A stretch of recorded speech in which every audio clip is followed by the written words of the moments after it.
Hello दोस्तों, आपके अपने चैनल एसजी नॉवल वर्ल्ड में आप सबका स्वागत है। ऐसे ही रोचक स्टोरी के लिए चैनल को सब्सक्राइब जरूर कर लीजिए। आइए अब एपिसोड कंटिन्यू करते हैं। एपिसोड 51 ब्लैंक कॉन्ट्रैक्ट पर साइन। अनन्या चुप पड़ गई। उसे समझ नहीं आ रहा था कि विहान को इन सब के बारे में कैसे पता था है, और अगर पता भी हा तो आखिर वो क्यों उसकी हेल्प नहीं कर रहा है। वो यही सब सोच रही थी कि तभी विहान ने कहा, अब मुझे पता है बेबी कि तुम अब मुझसे मेरा खून मांगने के लिए शर्मा रही हो। एंड वेद को बचाने का यही एक रास्ता है। जैसा कि तुम्हें भी पता है, I am the owner of AB negative blood group. उद्धरण चिन्ह। अनन्या अब इतना तो समझ गई थी कि विहान ये सब जरूर किसी न किसी मकसद दे कह रहा था। उसने एक गहरी सांस ली और सीधा पॉइंट पर आते हुए पूछा, आप वेद को ब्लड डोनेट करने के बदले क्या चाहते हैं? उद्धरण चिन्ह। इस पर विहान ने एक हल्की सी स्माइल के साथ कह, कुछ नहीं करना है। हॉस्पिटल के बाहर जाओ, वहां पर तुम्हें 5 मिनट में प्रीतम एक कॉन्ट्रैक्ट तुम्हें देगा। तुम्हें वो कॉन्ट्रैक्ट साइन करना है। जैसे ही तुमने वहां पर कॉन्ट्रैक्ट साइन किया, मैं यहाँ पर ब्लड डोनेट कर दूंगा।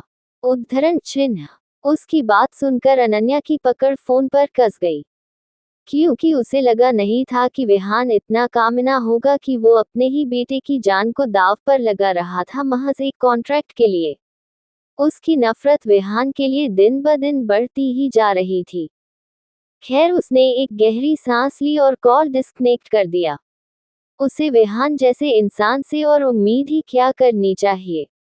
जो इंसान किसी लड़की को सिर्फ एक रात के लिए अपने बिस्तर पर लाने के लिए उससे शादी करके झूठे प्यार का ढोंग रचा सकता था, उस इंसान के लिए किसी की जान की क्या ही फिक्र होगी।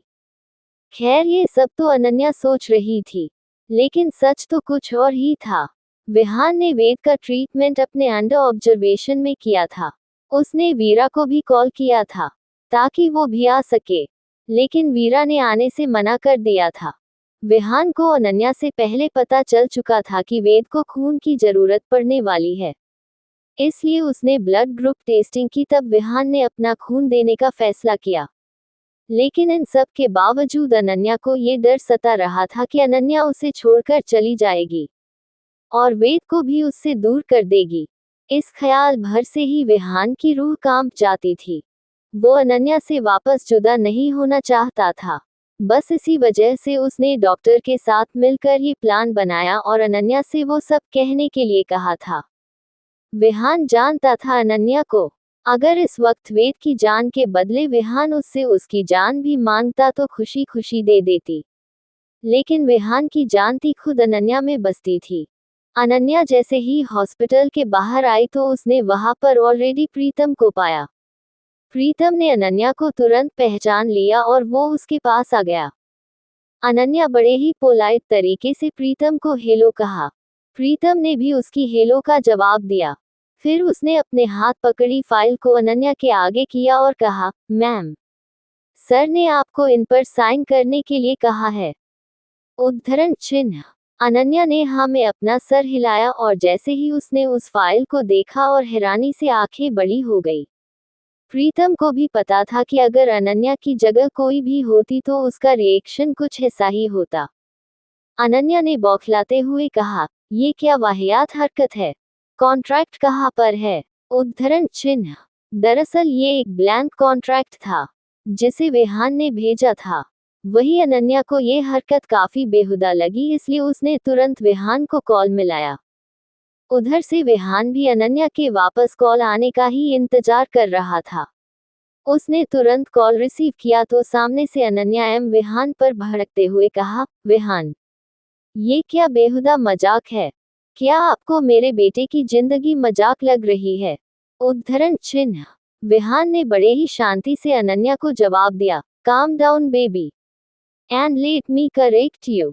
मेरा बेटा नहीं, हमारा बेटा, और मुझे हमारे बेटे की जिंदगी मजाक नहीं लग रही है, इसीलिए तो ब्लैंक कॉन्ट्रैक्ट भेजा है।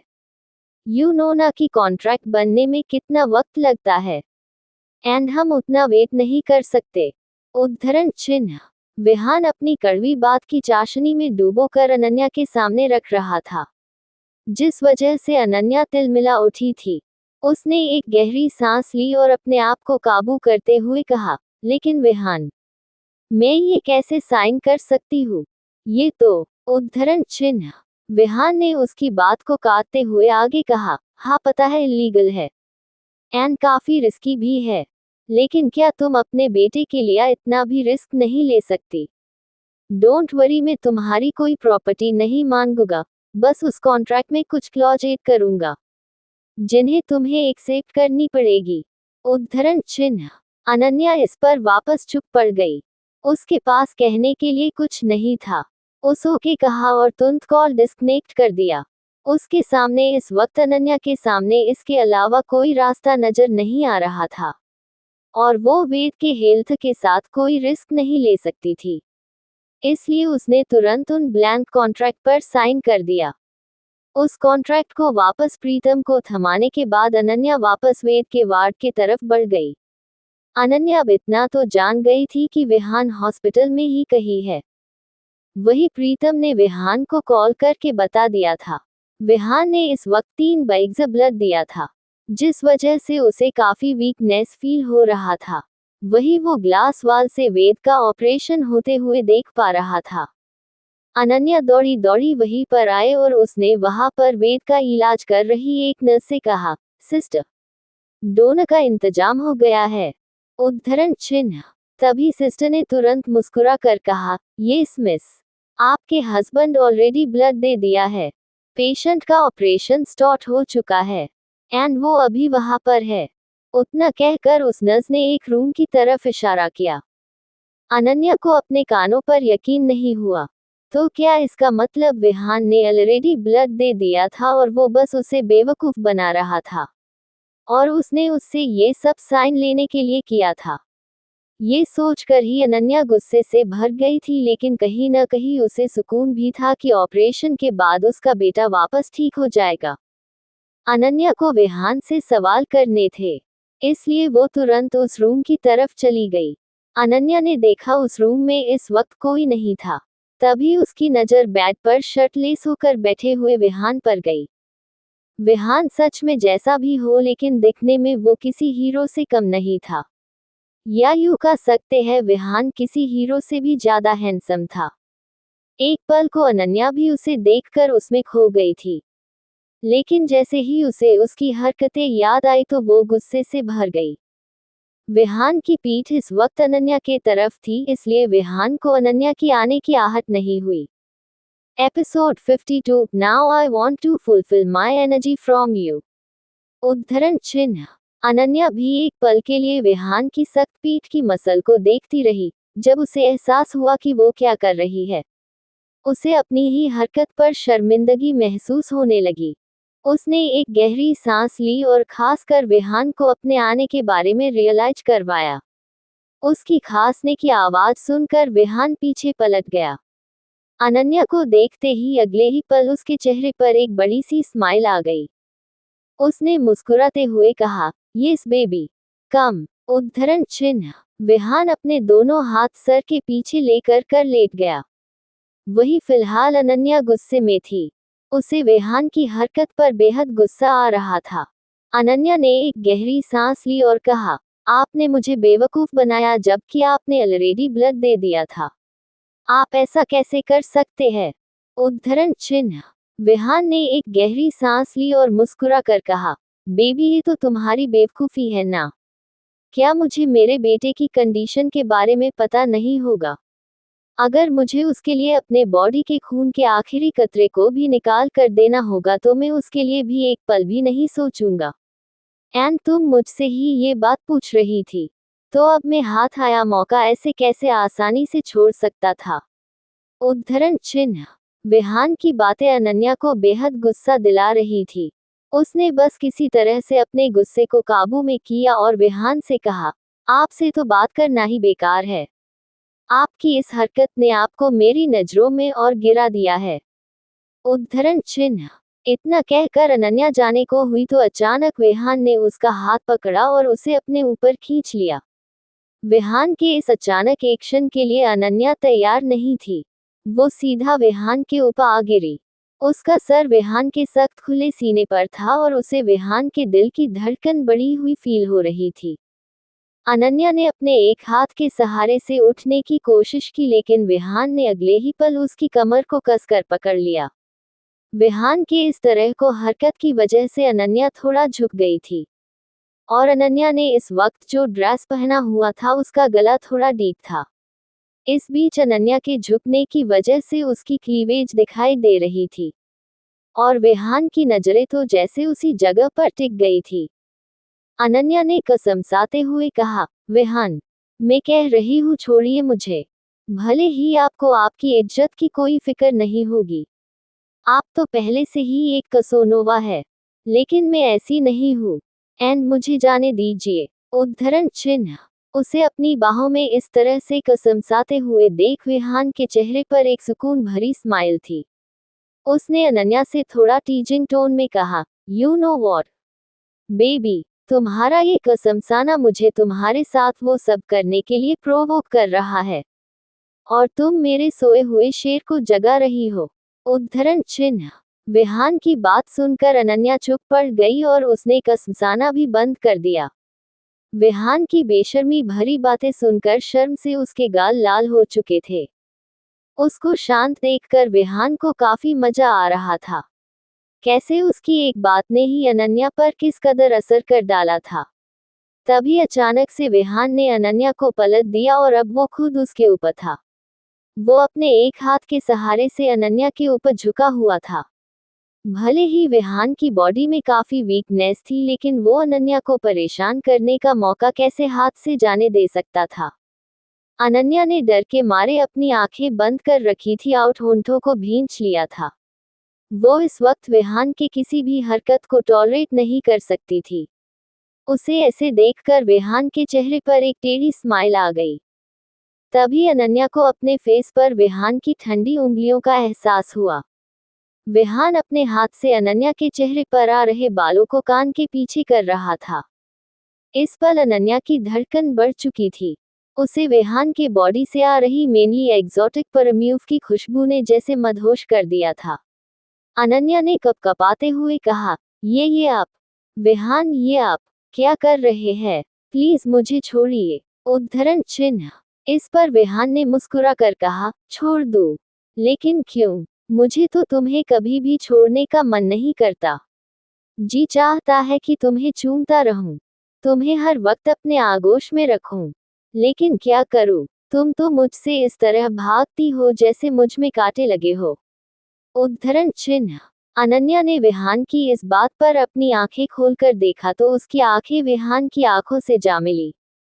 उसने तुरंत वापस से अपनी आंखें बंद कर ली। वो इस वक्त किसी बिल्ली के बच्चे की तरह दिख रही थी। विहान हल्का सा मुस्कुरा। अनन्या ने अपनी आंखें बंद रखे हुए ही कहा, विहान, प्लीज मुझे जाने दीजिए। ये सब सही नहीं है। प्लीज, वेद को देखने जाना है मुझे। उद्धरण चिन्ह।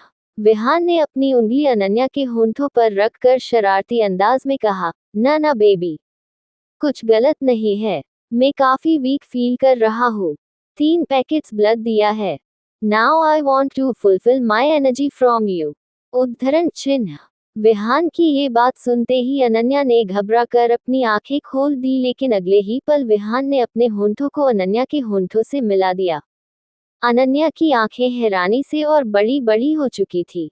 वही विहान ने अपनी एक हाथ से अनन्या की नेक को और दूसरे हाथ से उसकी कमर को होल्ड कर अनन्या के होंठों को चूम रहा था। विहान का पूरा बॉडी वेट अनन्या के ऊपर था। अनन्या विहान के भरी भरकम शरीर के नीचे जैसे दब गई थी। वही विहान को जैसे अपनी तलब मिटाने का जरिया मिल गया था। वो अनन्या के होंठों को बेतहाशा चूमे जा रहा था।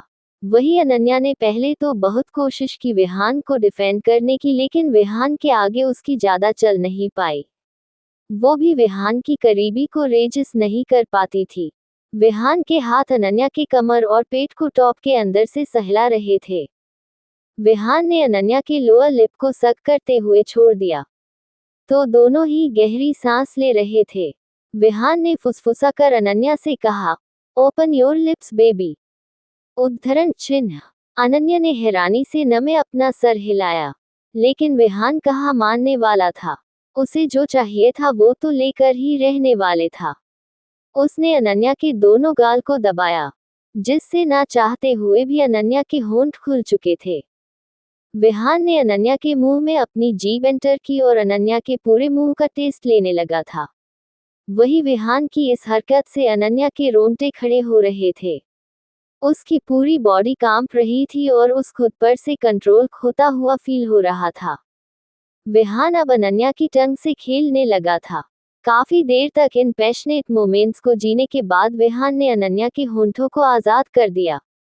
दोनों ही लंबी लंबी सांसें ले रहे थे। विहान ने अनन्या के कान के पास आकर उस कान को चूमते हुए धीमी आवाज में कहा, अभी के लिए इतना ही काफी है, लेकिन अगली बार मैं तुम्हें पूरा का पूरा खा जाऊंगा। इतना कहकर विहान ने अनन्या के ईयरलोब को अपने दांतों तले दबाया। उसकी बातें तो सुनकर तो जैसे अनन्या की सांसें थम गई थी।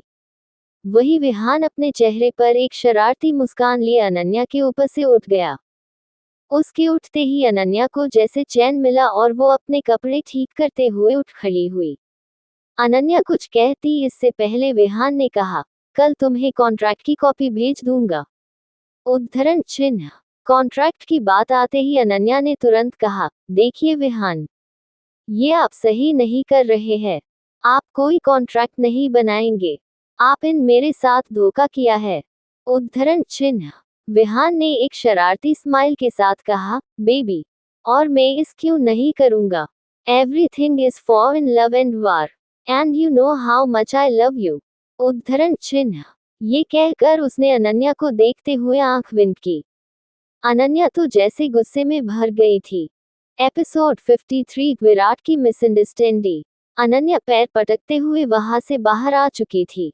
अब उसे पता चल चुका था कि वेद की कंडीशन अब ठीक है, तो वो थोड़ा रिलैक्स हो चुकी थी। तभी उसे सोनम के बारे में याद आया। साथ ही साथ उसे ये भी ख्याल आया कि उसने घर पर किसी को भी इस बारे में नहीं बताया है। कुछ सोचते हुए उसने कार्तिक को कॉल करके सारी बातें बता दी। तभी उसे पार्थ के बारे में भी याद आया कि उसे भी गोली लगी थी। ये सोचते हुए उसने पार्थ को कॉल करके उसकी खैर खबर ली। पार्थ को गोली सिर्फ छूकर निकली थी, इसलिए कुछ स्टिचेस लगाकर उसे छोड़ दिया था। वही दूसरी तरफ हॉस्पिटल में नैना खन्ना और आदित्य खन्ना दोनों विराट के वार्ड में थे। विराट को एडमिट किया गया था। नैना जी और आदित्य जी को देखकर विराट का मुंह बन गया था। आदित्य जी और नैना जी विराट की काफी फिक्र करते थे, लेकिन विराट की उनके साथ कुछ खास नहीं बनती थी। दरअसल 6 साल पहले जब विराट को वीरा की सच्चाई और विहान की हरकत पता चली थी, तभी उसने वीरा से सारे रिश्ते तोड़ दिए थे। लेकिन आदित्य जी और नैना जी दोनों को ही वीरा काफी पसंद थी और उन्होंने विराट को काफी समझाया, लेकिन विराट ने उनसे ही दूरी बना ली।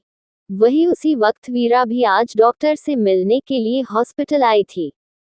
हालांकि वीरा ने पीजी के लिए एडमिशन ले लिया था, लेकिन वो उसके सीनियर डॉक्टर से मिलकर कुछ डाउट क्लियर कर लेना चाहती थी। लेकिन जैसे ही वो यहाँ पर आई तो उसे आदित्य जी विराट के कमरे से बाहर आते हुए नजर आए। वीरा को उन्हें देखकर पहचानने में जरा सी भी देर नहीं लगी कि ये विराट के डैड है। लेकिन वो यहाँ पर क्या कर रहे थे, ये सोचते हुए वो डॉक्टर के पास आ गई। डॉक्टर के साथ बातों के दौरान उसने ये पता कर लिया था कि विराट यहाँ पर उसके लंग्स के इन्फेक्शन के लिए एडमिट है।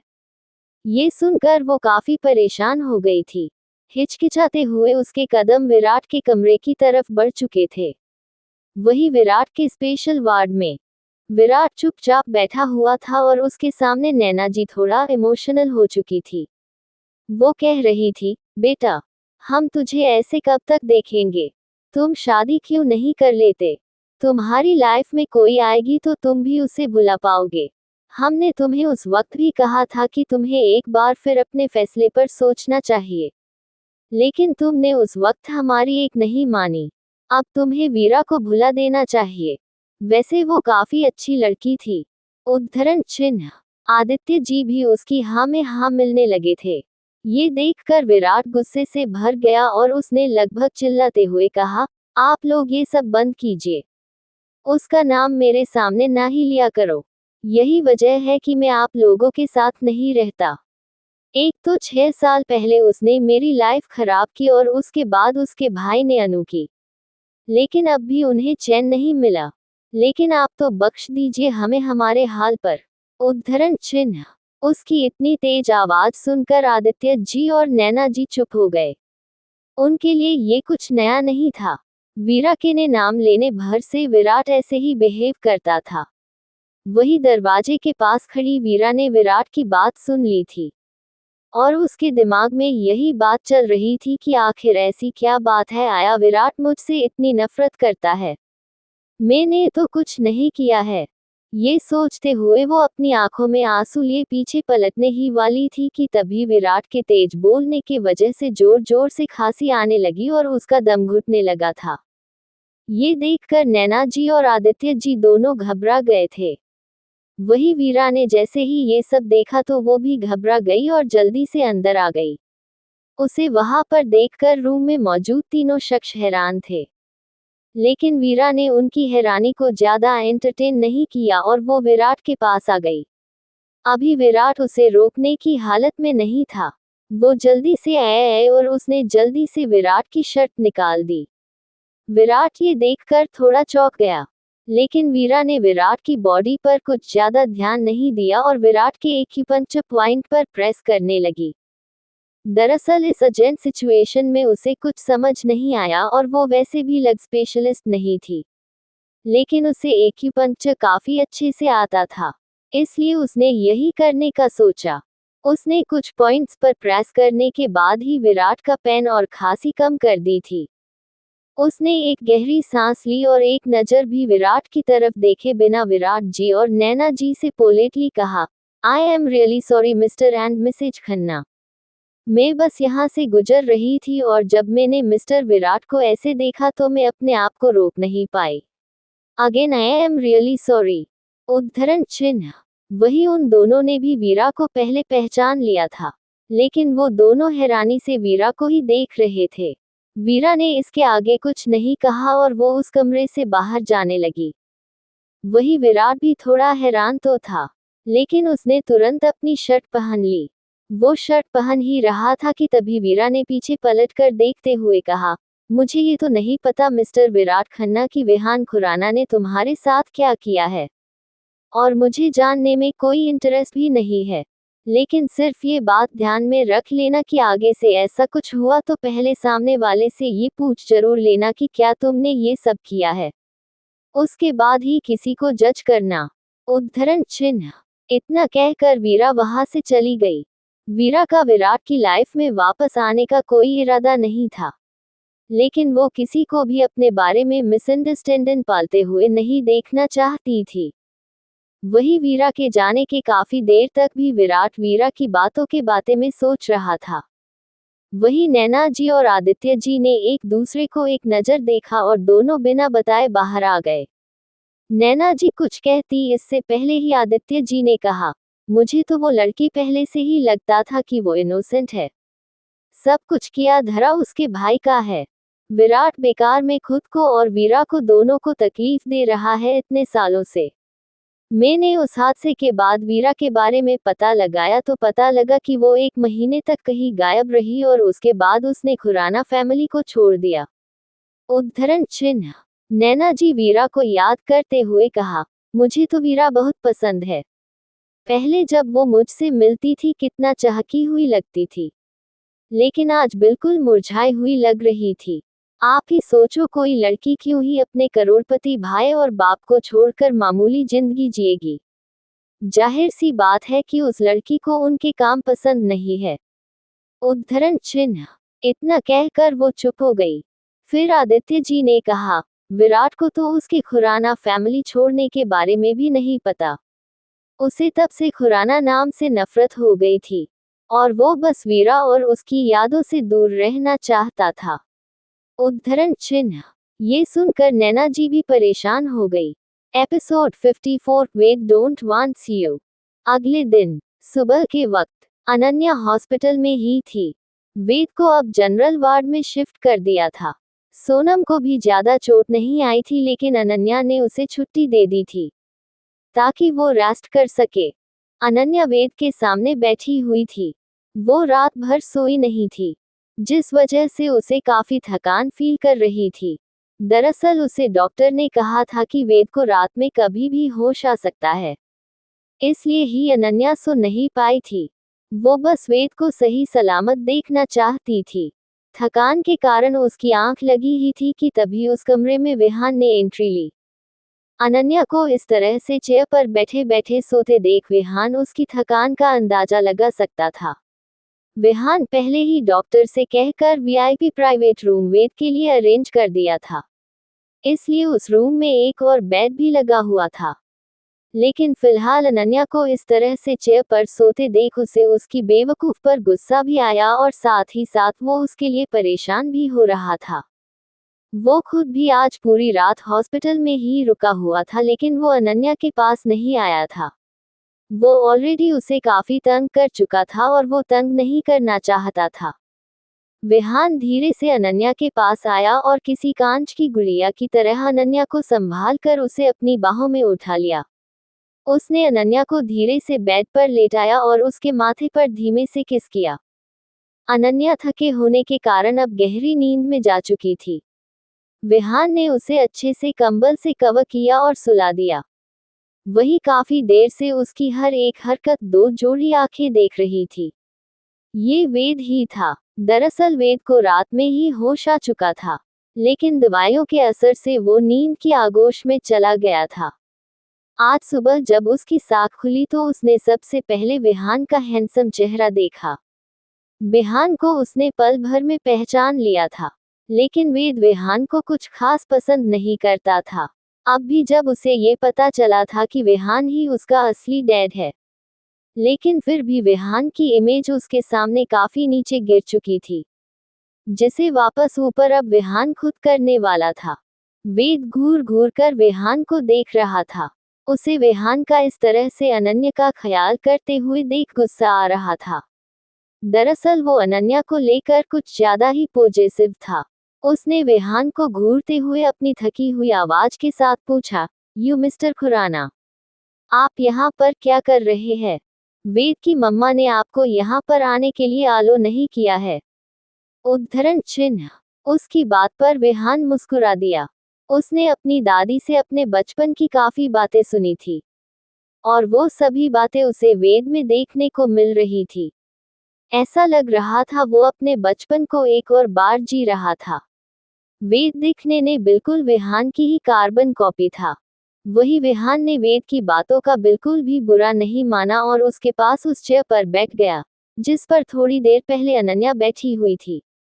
उसने धीरे से वेद के माथे को चूमा और कहा, मेरा चंप अब कैसा फील कर रहा है?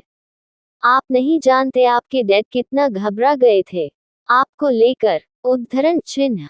वेद ने उसकी बात पर उसे घूरा और उसने गुस्से में कहा, वाई मिस्टर खुराना, आपको घबराने की कोई जरूरत नहीं है। यू जस्ट लिव अस। वेद की मम्मा और वेद आपके बगैर काफी खुश है, और वेद को किसी डैडी की जरूरत नहीं है। वेद की मम्मा ने अब तक वेद की हर विश को फुलफिल किया है, and Ved don't wants you. उद्धरण चिन्ह। विहान को वेद की बात काफी ज्यादा चुभी, लेकिन वेद के दिल में पिछले 2 से 3 साल की ही भड़ास है, और वही अनन्या के तो जैसे 6 साल के गुस्से से उसे सामने करना था, जो कि सच में उसके लिए काफी मुश्किल भरे होने वाले थे। एपिसोड 55। क्या वेद के डैडी वेद को लाइक करते हैं? विहान ने वेद की बात का बुरा नहीं माना और मुस्कुराकर उसके गाल को खींचते हुए कहा, but daddy wants Ved. Daddy को वेद की बहुत याद आती है, and daddy really cares about Ved. उद्धरण चिन्ह। उसकी बात सुनकर वेद अपनी बड़ी बड़ी पलकें झपकाने लगा। वेद बाकी बच्चों से काफी ज्यादा ब्रिलियंट था, और उसे किसी भी बात में फंसाना आसान नहीं था। उसका दिमाग बिल्कुल बड़ों की तरह शार्प था। उसने घूर कर देखते थोड़ा गुस्से में कहा, तो क्या आपको इतने सालों से याद नहीं आई? एंड आप वेद की मम्मा हट करते हो, इसलिए वेद को आप बिल्कुल भी पसंद नहीं हो। उद्धरण चिन्ह। ऐसे ही काफी देर तक बातें उन दोनों के बीच होती रही, जिनमें वेद ने अपनी बातों से हर बार विहान को हैरान कर दिया था। एक 5 साल का बच्चा इतनी बड़ी बड़ी बातें कर सकता है, कोई कह भी नहीं सकता। अनन्या के जागने से पहले विहान वहां से जा चुका था। वही वेद को भी नर्स ने आकर ड्रेसिंग की, जिसके बाद अनन्या ने उसे दवाई खिलाई और काफी देर तक उसके साथ बैठी रही। तब उसे पता चला कि विहान उसके जागने से पहले आया था और उसी ने उसे चेयर पर से बेड पर लेटाया। वो इस बारे में सोच ही रही थी कि वेद ने कुछ ऐसा पूछा जिसे सुनकर अनन्या की आंखें हैरानी से बड़ी बड़ी हो चुकी थी। वेद ने बड़े ही प्यार से अनन्या से पूछा, मम्मा, क्या वेद के डैडी वेद को लाइक करते हैं? और क्या डैडी कभी भी हमारे साथ नहीं रहेंगे? उद्धरण चिन्ह। अनन्या एक पल के लिए सोच में पड़ गई। उसे समझ नहीं आया कि वो वेद को क्या ही जवाब दे। हाँ, जाहिर सी बात थी कि विहान वेद को काफी चाहता था, भले ही उसने अनन्या के साथ चाहे जैसा बिहेव किया हो। उसने एक गहरी सांस ली और वेद को सच बताया, यस बेबी, वो आपको लाइक करते हैं, बट हम उनके साथ नहीं रह सकते। पास्ट में उन्होंने ही हमें छोड़ दिया था, इसलिए हम उन्हें कभी माफ नहीं कर सकते। उद्धरण चिन्ह। ये सुनकर वेद की आंखें डबडबा गई थी। उसने बचपन से ही अपने आप को सिर्फ अनन्या के साथ पाया था। जब से वो स्कूल जाने लगा था तब से ही उसे ये इच्छा थी कि उसकी भी उसके फ्रेंड्स की तरह डैडी हो। लेकिन उसने जब अनन्या को अपने लिए इतना स्ट्रगल करते देखा तो वो कभी भी इस बात के लिए जिद नहीं करता था। वो जब लंदन में था तब वहां पर कई सारे बच्चों सिंगल मदर थी, जिस वजह से उसे भी यही लगता था कि किन्हीं वजह से उसके मॉम डैड जरूर अलग हो गए होंगे। उसकी आंखें नम होती इससे पहले ही एक खिली खिली आवाज उसके कानों में पड़ी, मेरा वेदू कैसा है? क्या उसे अभी भी पेन हो रहा है? वेद ने इस आवाज को पहचानते हुए उस तरफ देखा तो वहां पर गायत्री जी, कार्तिक और वेद की मामी थी। वेद के चेहरे पर स्माइल आ गई और वो अभी थोड़ी देर पहले की बातों को भूल गया। उसने तुरंत एक्साइटेड होते हुए कहा, नानी, मामू, उद्धरण चिन्ह। वो तीनों मुस्कुराते हुए बातें करने लगे। तभी वेद ने ये ऑब्जर्व किया कि यहाँ पर तो सभी है सिवाय उसके बड़ी के। ये सोचकर उसका मुंह लटक गया। वो विराट से गायत्री जी और कार्तिक दोनों से ज्यादा अटैच था, इसलिए उसने रोनी सूरत बनाते हुए पूछा, वेद के बड़ी कहाँ पर है? वेद से मिलने के लिए क्यों नहीं आए वो? उद्धरण चिन्ह। कार्तिक और गायत्री जी ने इस पर एक दूसरे के चेहरे को देखा, फिर वेद को समझाते हुए पूछा, वेद बच्चा, आपके बड़ी इस वक्त बीमार है, इसीलिए वो वेद से मिलने नहीं आए। उद्धरण चिन्ह। इस पर वेद भी परेशान हो गया था। अनन्या ने इशारे से कार्तिक से पूछा तो कार्तिक ने बाहर आकर सारी बातें उसे बता दी। तभी गायत्री जी ने अनन्या से कहा, अनु तुम कार्तिक के साथ घर जाओ, हम दोनों हैं यहीं पर वेद के साथ, फ्रेश होकर वापस आ जाना। उद्धरण चिन्ह। अनन्या ने भी उनकी बात मान ली, क्योंकि वो कल से उन्हों कपड़ों में थी। वो कार्तिक के साथ घर चली गई। कार्तिक ने उसे घर ड्रॉप किया और खुद ऑफिस चला गया। विराट की एब्सेंस में उसे ही सारा कामकाज संभालना था। वही अनन्या रेडी होकर हाल में आई। इस वक्त घर पर कोई नहीं था। उसने अपने लिए ब्रेकफास्ट खुद ही बनाया और विराट को कॉल करके उससे बातें करते हुए ब्रेकफास्ट करने लगी। वो ब्रेकफास्ट कर ही रही थी कि तभी उसके घर की बेल बजी। उसने अपने हाथ में पकड़े हुए सैंडविच का आखिरी बाइट लिया और विराट को बाद में कॉल करने का बोलकर डोर ओपन करने चली गई। उसे लगा कि उसकी मामी इस वक्त वापस आ गई होगी। ये सोचते हुए उसने जैसे ही दरवाजा खोला तो सामने विहान का चेहरा देखकर वो हैरान थी। वही विहान भी अनन्या को ऊपर से नीचे तक देख रहा था। आज अनन्या का वो लुक याद आया जब शादी के बाद वो दोनों अकेले फ्लैट पर रहते थे। अनन्या ने इस वक्त शॉर्ट्स और टी शर्ट डाला था। उसके बालों का जुड़ा बनाया हुआ था। इसके साथ ही उसके होंठों के किनारों पर सॉस लगी हुई थी। विहान को तब बिल्कुल भी पसंद नहीं था कि अनन्या उसके अलावा ऐसे कपड़े किसके भी सामने पहने। अब उसी लुक में एक बार फिर देखकर उसकी सारी पुरानी यादें ताज़ा हो चुकी थी और उसे अपना दिल जोर जोर से धड़कता हुआ महसूस हो रहा था। वही अनन्या भी एकटक हैरानी से विहान को देख रही थी। तभी उसे एहसास हुआ कि विहान अकेला नहीं आया है, उसके साथ कोई और भी था। ये देखने के लिए कि विहान के साथ कोई और भी है, अनन्या विहान के पीछे देखने लगी।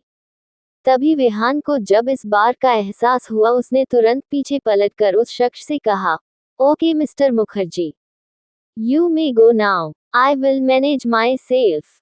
उद्धरण चिन्ह। मिस्टर मुखर्जी को विहान की बातें काफी अटपटी लगी। मिस्टर मुखर्जी भी ज्यादा बड़े नहीं थे, उनकी भी उम्र विहान से थोड़ी ही ज्यादा थी, लेकिन विहान ये नहीं चाहता था कि अनन्या को वो ऐसे देखे। वही मिस्टर मुखर्जी की इतनी हिम्मत नहीं थी कि वो विहान के माना करने के बावजूद उससे आने की जिद करे।